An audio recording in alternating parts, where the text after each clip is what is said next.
Hey folks, Allison slept for 4 hours and she's up.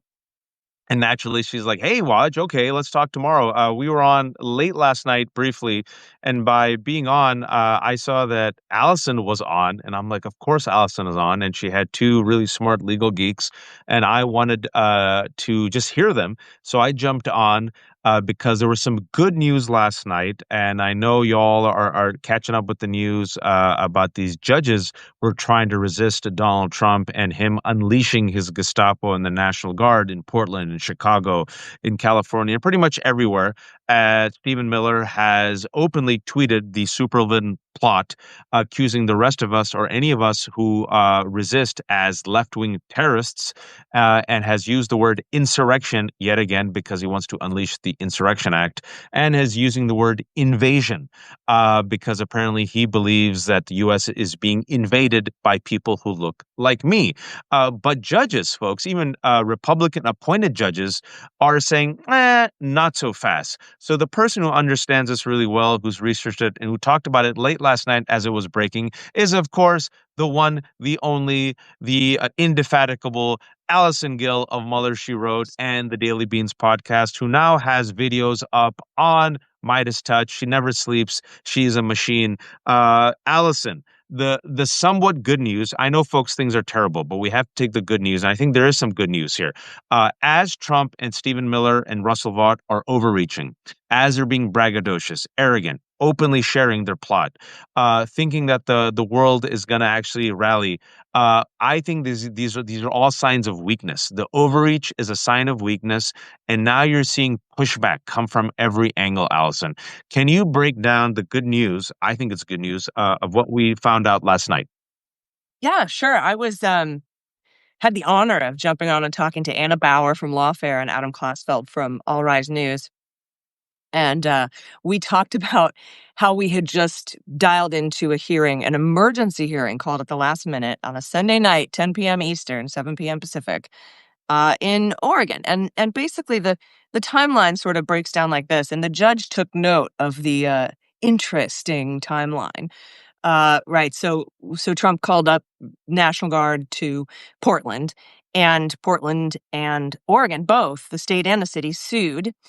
And Judge Immergut, who is a Trump appointee, issued a temporary restraining order saying you can't, your memo is no good. There's nothing bad going on the ground. Your justification is, untethered to the facts and reality to send National Guard troops to Portland. There's like 10 people out there. One of them's dressed up in a giant inflatable capybara outfit. Like, it's Portland. It's chill. So no, you temporarily, I'm enjoining you from sending the National Guard, the Oregon National Guard, based on your memo. So what does Trump do? Trump says, okay, well, let's send the California National Guard, who we federalized last June for the same bullshit in Los Angeles. And so he did that. And then Gavin Newsom jumped onto the Oregon lawsuit and said, no, we need our National Guard troops here in California for actual important stuff and important work. So then they filed that lawsuit. And pretty much immediately after that, the Trump administration went to Greg Abbott in Texas and said, can we send your National Guard? Will you give us a hard time? And he's like, nope, of course not. Send 400 National Guard to Portland and Chicago. And then the judge was like, all right. We're having a hearing in an hour on a Sunday night in the dark of night. And it was funny because it took about an hour, actually. The hearing actually didn't start until about 10 minutes till 8, like almost an hour late. And meanwhile, some of the brightest and most amazing legal minds, and then me, were texting each other in the middle of the night on a Sunday night. It was Anna Bauer, Adam Klasfeld, Katie Fang was trying to get in, Mikhail McClanahan at National Security Counselors. He's the lawyer who's helping me sue to release the Epstein files under a Freedom of Information Act request.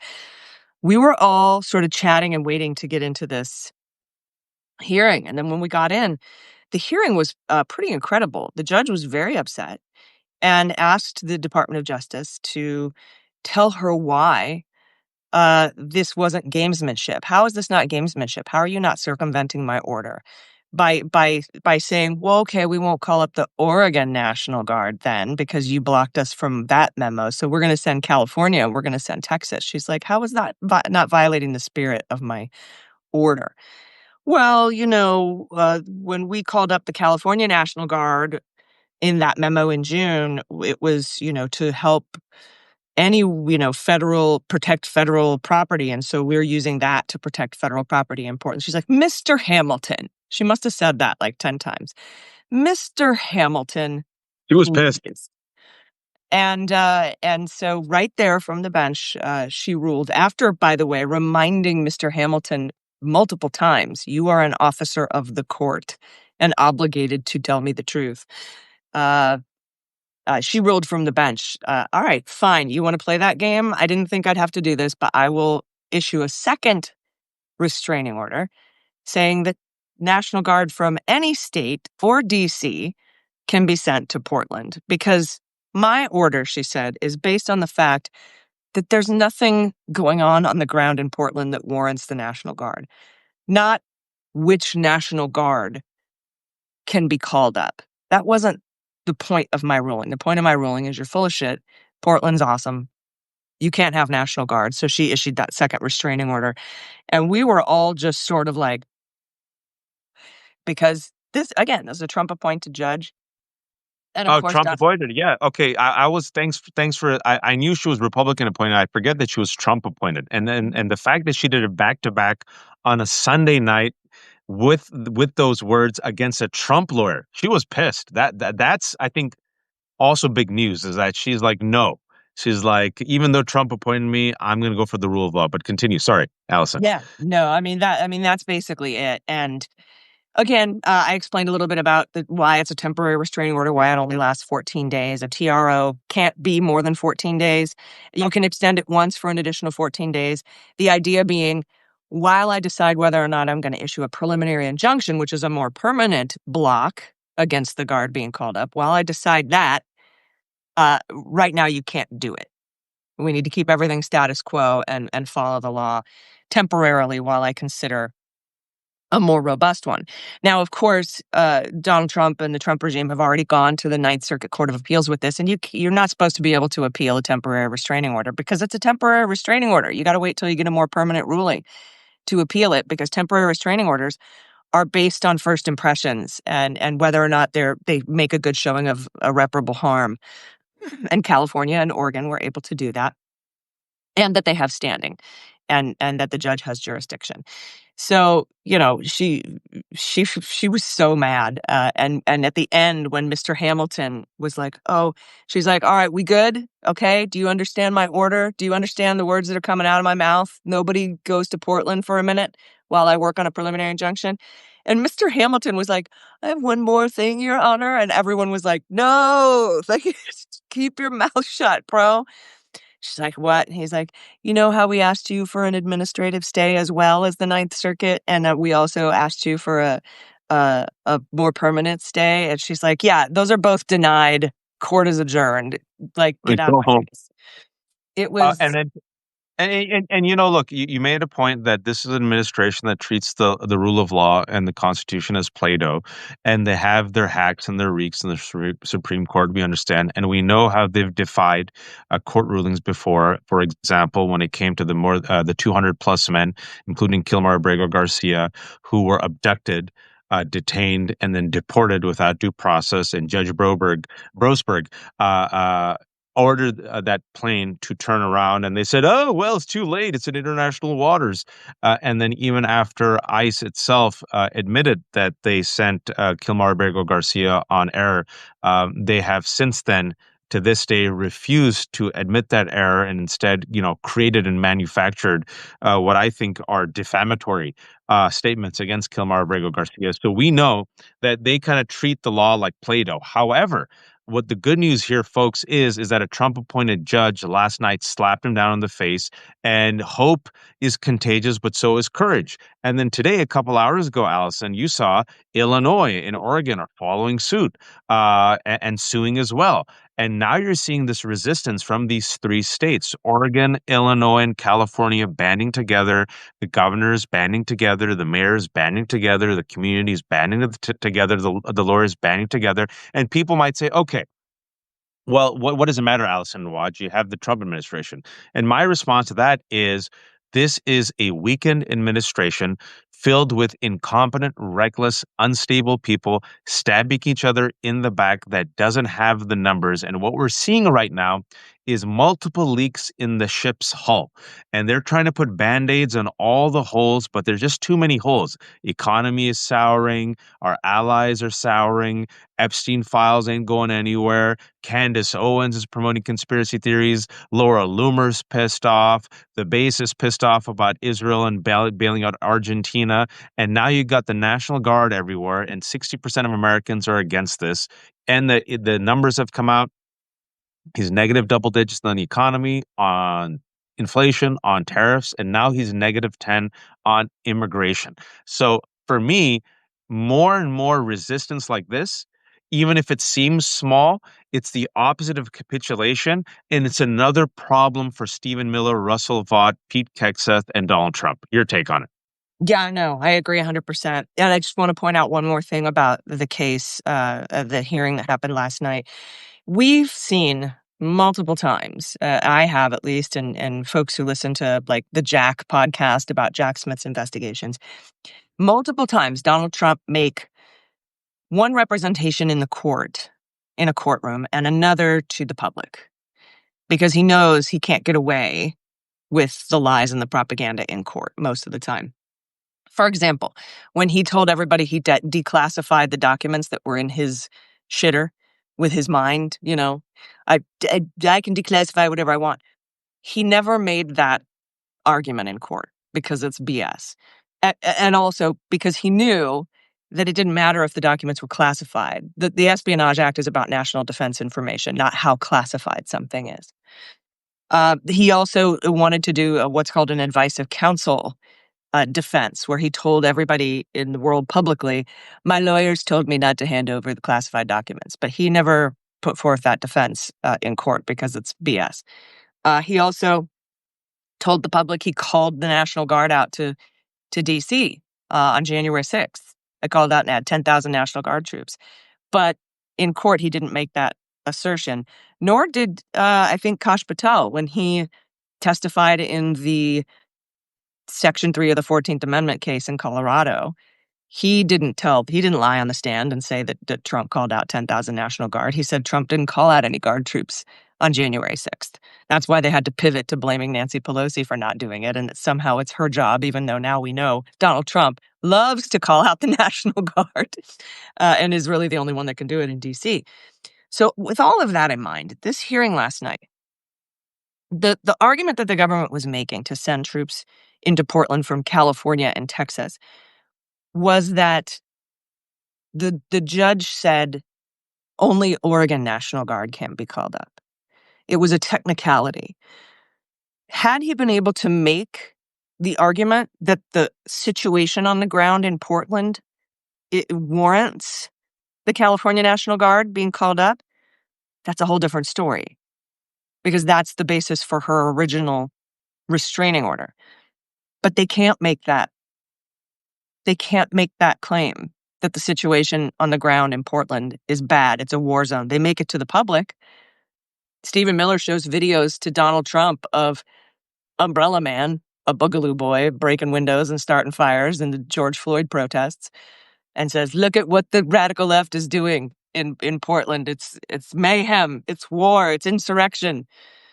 And so that's the public message, is that it's war-torn and war-ravaged, and people are attacking their ICE agents left and right. But they did not make that case in court, because that would be the way to be able to justify sending Guard troops from California, is to say, hey, the situation on the ground has changed, Your Honor, since Friday. We now have this violent action and this violent action and this violent. 10 people rammed our folks and blocked them in. That's all propaganda, and it can't hold up in court, and that's why they didn't make that claim. Speaking about exactly what you just said, about 5 minutes ago at 1:31 p.m., blonde Barbie Levitt was asked by a reporter which local officials in Portland have said that the National Guard is needed there. And this is her exact response. The judge's opinion is untethered in reality and the law. She stole the So judge's words because that's what the judge said about Trump. Exactly. And so my response to that is projection. It's literally 100% projection. These people function on projection. They reveal themselves. My God. And look at these lie after lie after lie, folks. And none of this, look, in the videos that have been coming out, the resistance is also, I want to say another thing before, there's another case that came out. Well, let's talk about the Supreme Court. I'm talking about different aspects of resistance that are just death by 1,000 cuts to this regime. And I know everyone's looking for a haymaker. It doesn't work that way. Oftentimes when Allison and I come on here, we keep saying, to resist a fascist regime is death through 1,000 cuts, where everyone does their part and becomes insurmountable. All right, hole in the hull of the ship until it becomes a flood. And there's the numbers. We have the numbers. Let's talk about Ghislaine Maxwell, where the Supreme Court did something for once that was actually applause-worthy. Can you tell us what happened with the Ghislaine Maxwell conviction? Oh, with the Supreme Court thing? Yes. Yeah. So Ghislaine Maxwell. Oh my gosh. I mean, we know the whole story, right? We know. We broke that here on this Substack on the breakdown that Ghislaine Maxwell's Bureau of Prisons point screen. She had her sex offender status waived so she could be moved to a low security prison, and her status was her incarceration status is called out custody, which means she's able to work outside of the walls. Now, of course, the right wing, Glenn Greenwald and Ghislaine's lawyer went ape shit on me on Twitter, like she's not leaving the facility. I'm like, I didn't say she did. I said she can. If you wanna, if you wanna right now tell the public, especially the citizens of Bryan, Texas, where this facility is, that she will not be leaving the facility, make that declaration right now, and they would not do it. So we know all about that. She had appealed, obviously, just through the her right to appeal her conviction. And we were all waiting for what the Department of Justice was going to do, Trump's Department of Justice, how they were going to reply to Ghislaine Maxwell saying, I'm part of that sweetheart deal in 2006, the one that they never told the victims about, the one where where Epstein paid for the survivors' lawyers. I'm part of that non-prosecution agreement. And so I shouldn't be here. Not I'm innocent, but I'm protected by that non-prosecution agreement. And the DOJ, Trump's DOJ, I can't imagine what it must have been like. I would have loved to have been a fly on the wall. How do we respond to this? Without making her mad. She's already leaking all this shit to the to the Wall Street Journal. How do we get her to stop, right? And so they delayed responding and delayed responding and delayed responding to the appeals court. And finally, they responded and said, and this Department of Justice said, we do not support her appeal. She's not part of the non-prosecution agreement. Her conviction is good and it stands. And that's when shit fell apart and stories started to leak. And the meeting with Blanche happened and she got moved to a low security prison. And then, of course, that went to the Supreme Court. And we were waiting to see if the Supreme Court was going to hear her appeal. And so they've said, no, your conviction stands, basically. And so, go ahead. I mean, that's where we are. No, which means that the only way she can get pardoned for her 20-year prison sentence that she's serving, she was convicted 4 years ago on federal charges to facilitate the crimes of Jeffrey Epstein. The crimes, of course, were soliciting sex with a minor, raping girls, and Trump could actually pardon her if he wants. Let's see if he's going to go there. But what we've seen in the last week with the Supreme Court is even the Supreme Court has its limits. And the reason being, in my opinion, Allison, is the Supreme Court is populated with right-wing hacks in black robes. Some of these people are so naked that they admit the plot openly, like Judge Thomas and Alito, where Thomas has openly said that precedent is no longer a concern and he won't be relying upon it, right? So I'm very curious as they have returned to the court today and they have a bunch of cases, what they're going to tackle. I personally believe they're going to go after marriage equality. People say, no, watch, it's a step too far. Well, you all said that about Roe v. Wade. Yeah. Interestingly enough, I don't think he's going to touch the Loving v. Virginia because that would invalidate marriage with his best friend, Ginny. But he'll go after everything else. But I digress. The two things, though, if you've noticed, that they have gone against Trump, if you will, are the Epstein files, because they know the base. And like I said before, over 80% of Republicans, 80% of independent voters, 80% of MAGA, and nearly 90% of Democrats want the release of the Epstein files. So they know in order to protect their skin and the base, we ain't going to go against the Epstein files. So the other thing that they did last week, And Mike they didn't Johnson want to mess sent with. everybody home. He said for another week. Gave Oh, yeah. everybody Well, another we'll talk about week. that in 1 second. Yeah, we'll talk about that 1 second. But another thing that they did was they realized, you know what?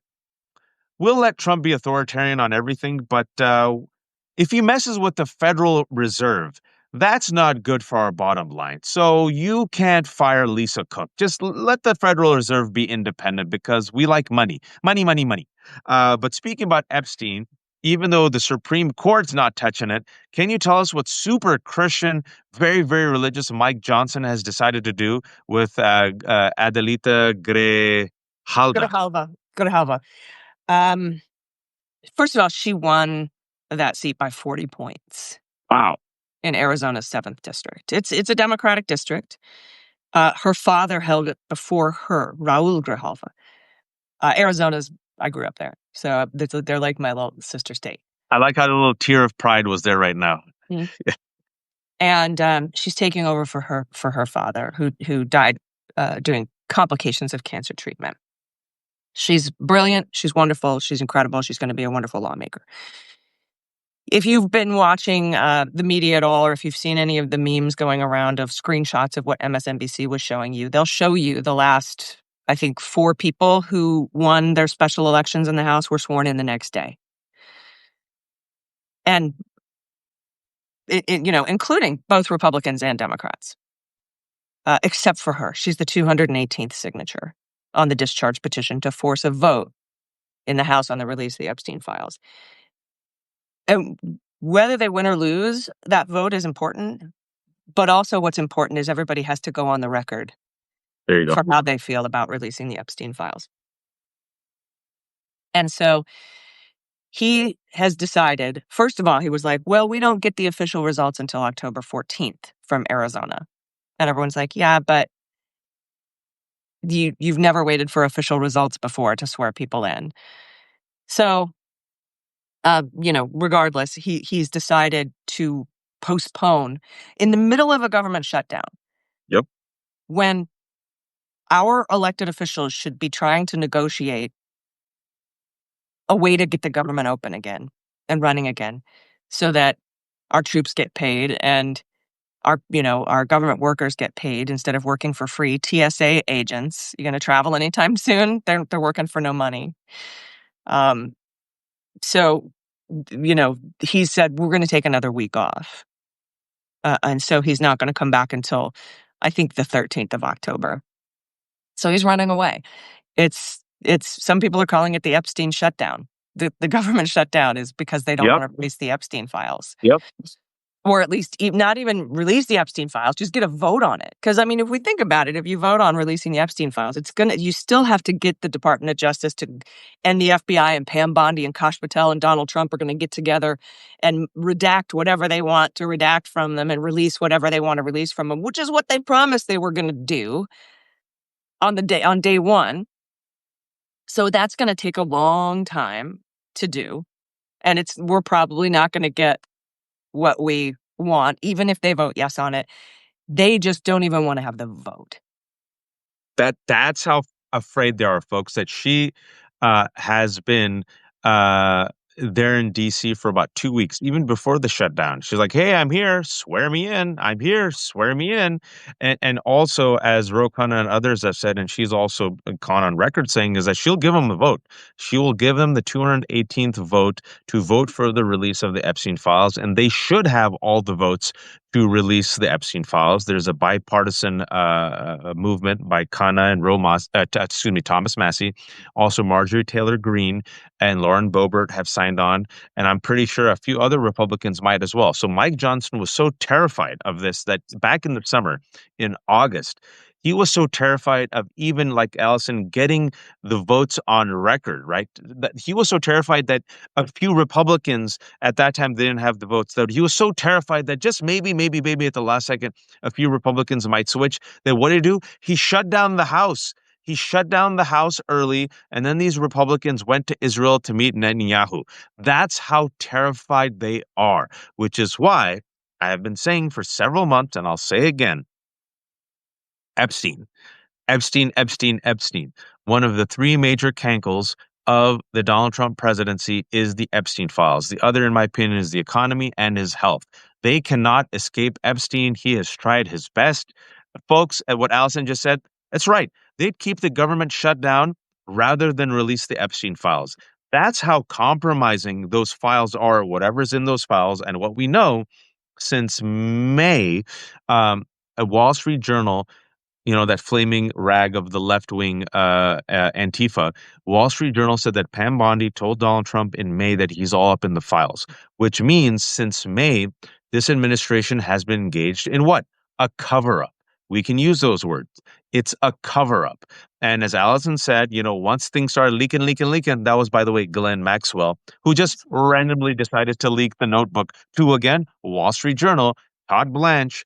Allison mentioned him, for those who don't know, was Trump's personal attorney, assistant attorney general, who, by the way, never leaves D.C., decides to leave D.C., spend 2 days with Glenn Maxwell. And you should be asking, well, where was this prosecutor? Isn't that the job of the prosecutor? Oh, yeah, Maureen Comey. She was fired. So Maureen Comey was fired. So that means Donald Trump's personal attorney goes for 2 days, and voila, less than a week later, who would have thought that Glenn Maxwell gets sent from Florida to a minimum security camp in Texas, even though that has never, ever happened to a person with that status before? Who authorized it? No one knows, but I digress. And now we have this progressive Democrat who's literally will give the 218th vote to Khanna and Massey to vote for the release of the Epstein files, and they'd rather shut down the government. So I think that is a pretty big story, Allison. It is. It is. And they want the government shut down. That's why they don't care that they're not at the negotiating table right now, because the Epstein files blockade is more important to them than funding the government. And I just, put out my show yesterday on Midas. I have receipts. I have the proof that they want the government to stay shut down, that Trump and especially Russ Vought want to do that. And I bring the receipts. I also happen to know and got confirmation from experts who, these are like the most experts you can possibly talk to about continuing resolutions and rule changes in the Senate. And I've been saying it since the beginning. And I went to confirm it with a bunch of experts just to make sure that the same was true for continuing resolutions. The Republicans can end the shutdown in the Senate without a single Democratic vote. They can, and they can do it without permanently nuking the filibuster. And they can write a rule so narrow that they nuke the filibuster for just this bill. When you've got majority in the Senate, you can pretty much make the rules. 3 weeks ago, they changed the rules. They lowered the 60-vote threshold so that they could put through 100 Trump nominees at once. They know how to do it. They just did it. They just did it 3 weeks ago. And then after I put that out, even Marjorie Taylor Greene said, she tweeted, "Hold on, you're going to die. You're going to die. Oh my God.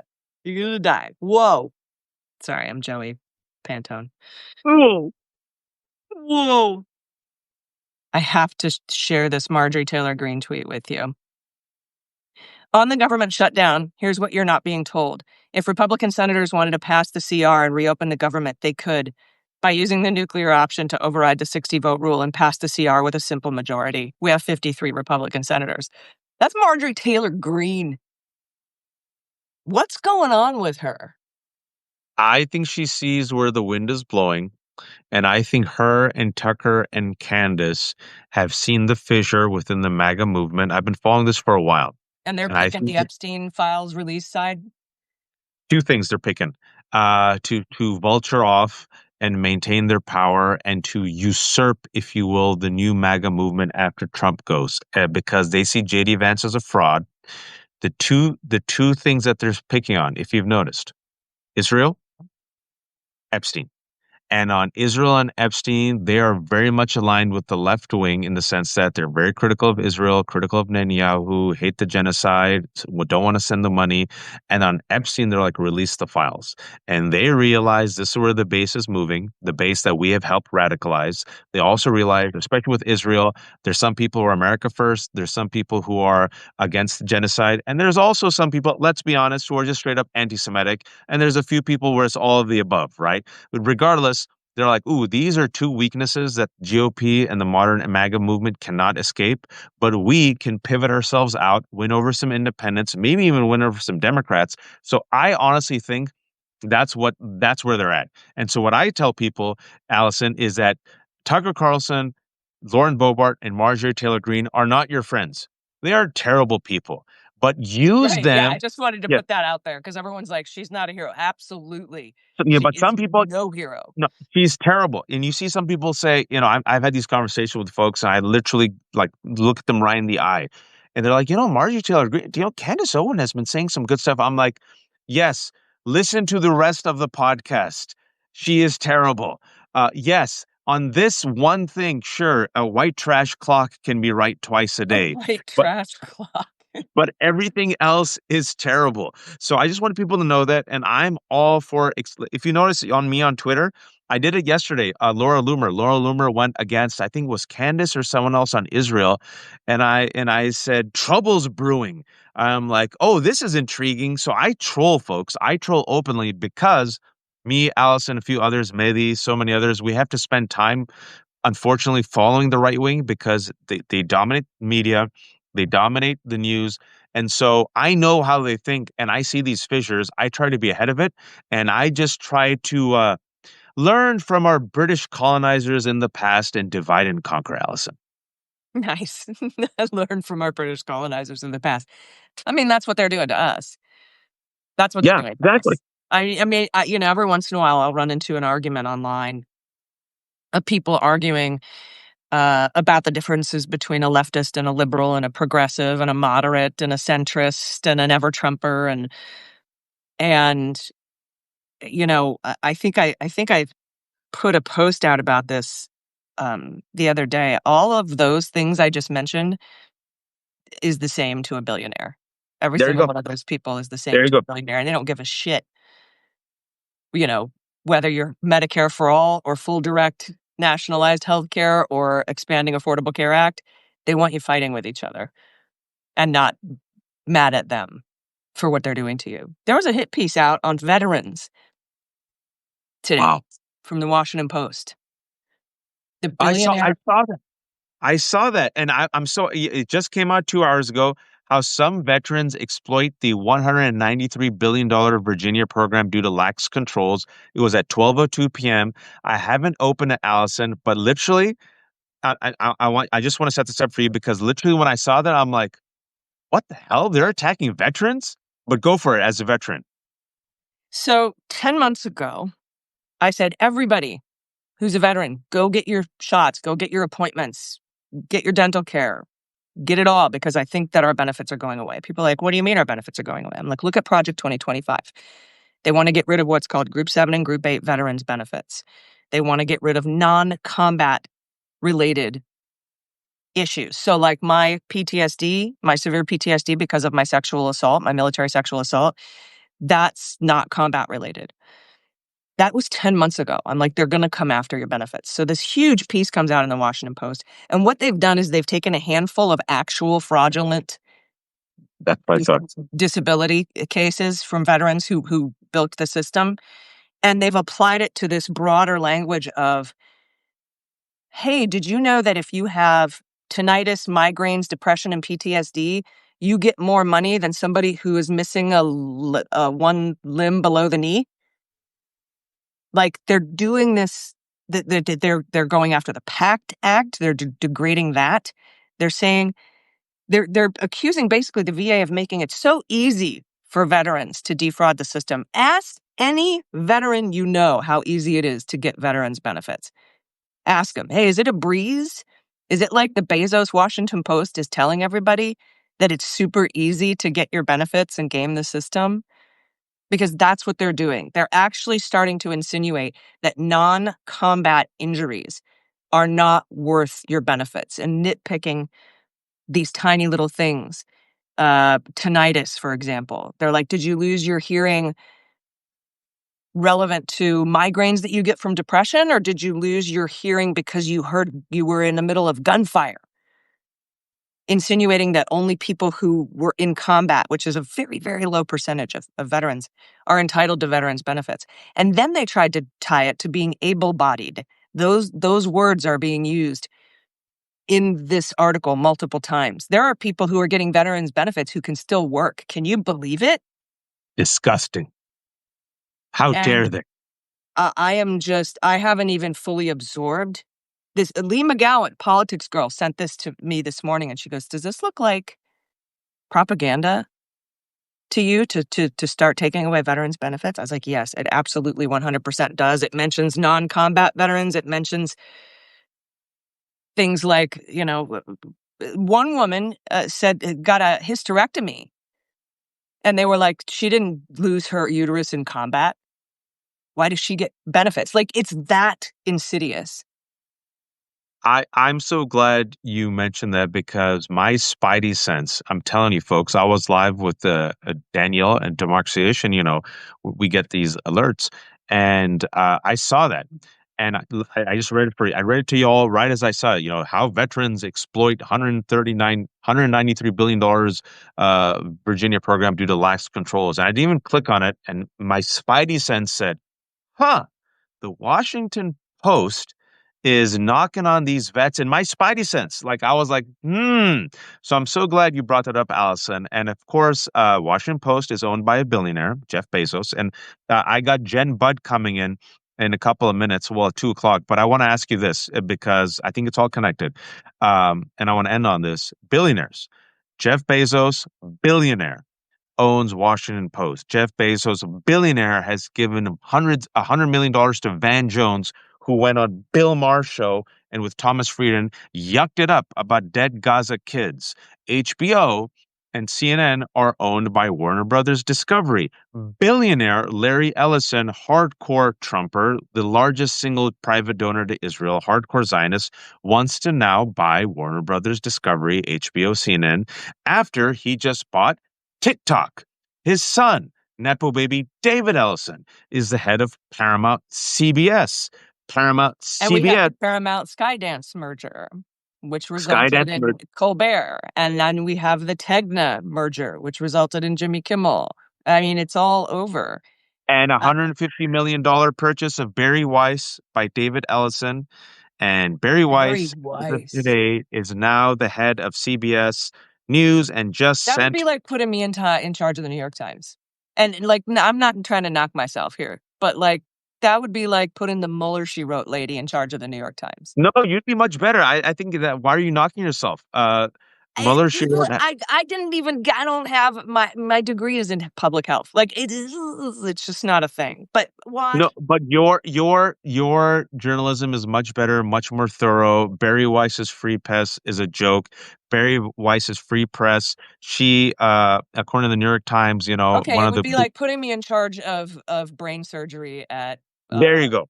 Johns Hopkins. How about that? I think you would be much better. You're much more qualified, and if you're head of CBS News, be much better. But Barry Weiss, folks, the Free Press, overvalued at 150 million. People are like maybe 10 million, 15 million.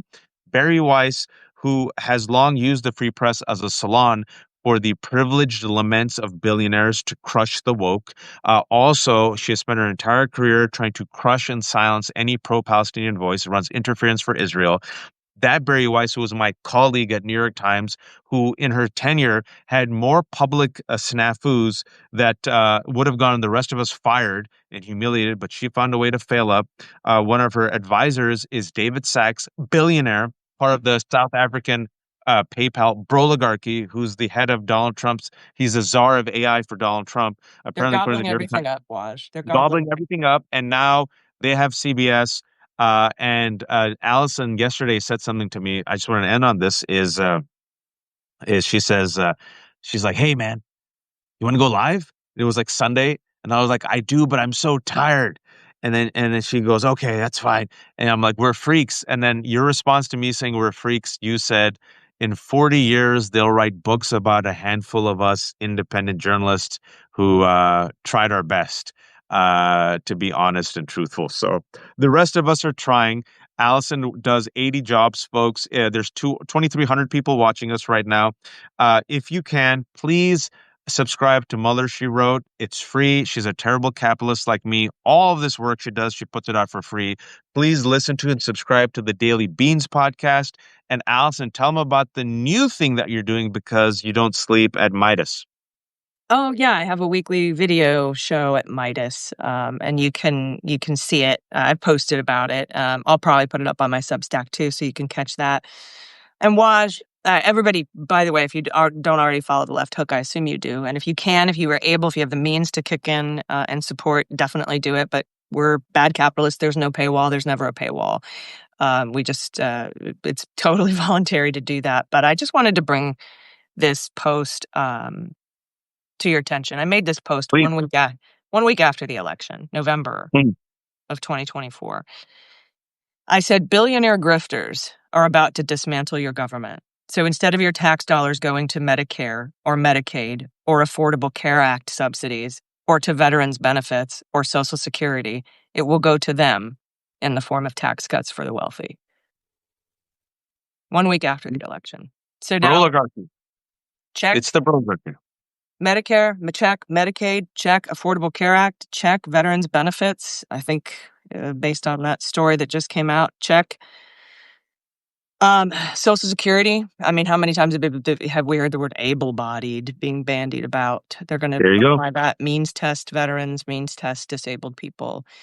Instead of an article saying it would be cheaper for all veterans to just get free health care forever, instead of that article and an actual comparison of what we spend to limit veterans benefits versus how much just giving free benefits to all veterans would be half the cost.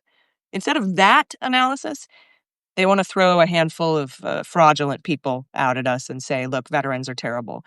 And they've been for a long time trying to degrade and denigrate veterans and active duty service members, suckers and losers. Yep. Our military is gay as hell or whatever, and like to try to be less gay. Be less gay. So they're trying to do a smear campaign against veterans, active duty service members, and federal government employees and civil servants so that the public isn't so sad when they rip all the benefits away and take all the money for themselves. That's my 2 cents. Your 2 cents is the truth. It's a big club, and you ain't in it, folks. It's a oligarchy. They're drinking up all of our milkshake. All right, you're 5 minutes late. You're 5 minutes late to get on the horn. Oh yeah, with Jen. Or we gotta go. All right, everyone. Subscribe. Listen to Allison. I'm gonna have Jen Budd on here in a minute. Jen Budd is a whistleblower. She was with Border Patrol for 6 years, and now she's all about abolish ICE. I'm telling you, she knows it inside and out. And we're gonna talk about how we can resist and abolish ICE in about 2 minutes. Thank you, Allison. Please tell her hello for me. She's been on the Mueller, She Wrote podcast before. She's incredible. I'll tell her right now. And ask her about what she thinks about that veterans benefits article. Thanks, I'll ask everybody. her right now. Bye, everyone. Thank you.